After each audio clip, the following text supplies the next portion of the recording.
प्यार वो बला है जिसे पाने के लिए हर कोई किसी भी हद तक गुजर सकता है। फिल्मी सितारे भी इस मामले में किसी से कम नहीं है। फिल्म इंडस्ट्री में कई ऐसी जोड़ियां हैं जिन्हें साथ में काम करने के दौरान प्यार हो गया और उन्होंने असल जिंदगी में शादी कर ली। उन्हीं जोड़ियों में से एक है धर्मेंद्र और ड्रीम गर्ल हेमा मालिनी की जोड़ी। एक दौर था जब बड़े पर्दे पर धर्मेंद्र और हेमा मालिनी की जोड़ी को लोगों ने काफी पसंद किया था। दोनों जब भी एक साथ किसी फिल्म में नजर आए तो फैंस ने उन पर खूब प्यार लुटाया। लेकिन क्या आप जानते हैं कि एक वक्त था जब दोनों ने एक दूसरे के प्यार में जमाने को दरकिनार करते हुए एक दूसरे से शादी कर ली। धर्मेंद्र शादीशुदा होते हुए भी हेमा पर दिल हार बैठे थे और हेमा भी धर्मेंद्र के प्यार में डूब गई थी। जब धर्मेंद्र ने हेमा मालिनी से शादी की थी तो वह पहले से ही प्रकाश कौर संग शादी कर चुके थे।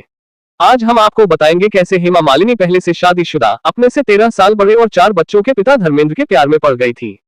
दोनों को शादी करने के लिए खूब पापड़ बेलने पड़े थे। पहली नजर में हेमा को दिल दे बैठे थे धर्मेंद्र। 1963 में हेमा मालिनी ने एक तमिल मूवी से अपने फिल्मी करियर की शुरुआत की थी। हेमा मालिनी ने बतौर चाइल्ड आर्टिस्ट फिल्मी दुनिया में कदम रखा था। धर्मेंद्र के साथ उनकी पहली फिल्म का नाम तुम हंसी में जवां है। बहुत ही कम लोग जानते हैं कि दोनों की मुलाकात के अब्बास की फिल्म के प्रीमियर के दौरान हुई थी।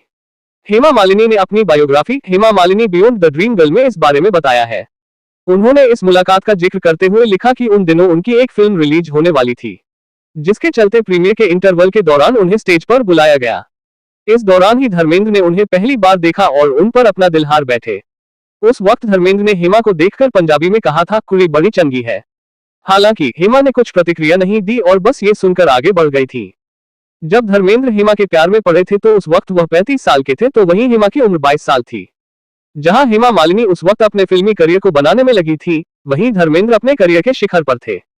धर्मेंद्र एक ही नजर में हेमा मालिनी को दिल दे बैठे थे। दोनों एक दूसरे के प्यार में पड़ गए। उन्हें ये मालूम नहीं था कि इस रिश्ते का कोई भविष्य है भी या नहीं, क्योंकि धर्मेंद्र मुंबई आने से पहले ही 19 साल की उम्र में प्रकाश कौर से शादी के बंधन में बंध चुके थे। उस दौरान धर्मेंद्र ने फिल्मी दुनिया में कदम नहीं रखा था। उनके 4 बच्चे भी थे, जिनमें 2 लड़कियां और 2 लड़के सनी देओल और बॉबी देओल थे। जब जितेंद्र से शादी करने के लिए हेमा मालिनी ने कह दिया था हाँ। माना जाता है कि हेमा मालिनी को फिल्म प्रतिज्ञा की शूटिंग के दौरान धर्मेंद्र से प्यार हुआ था।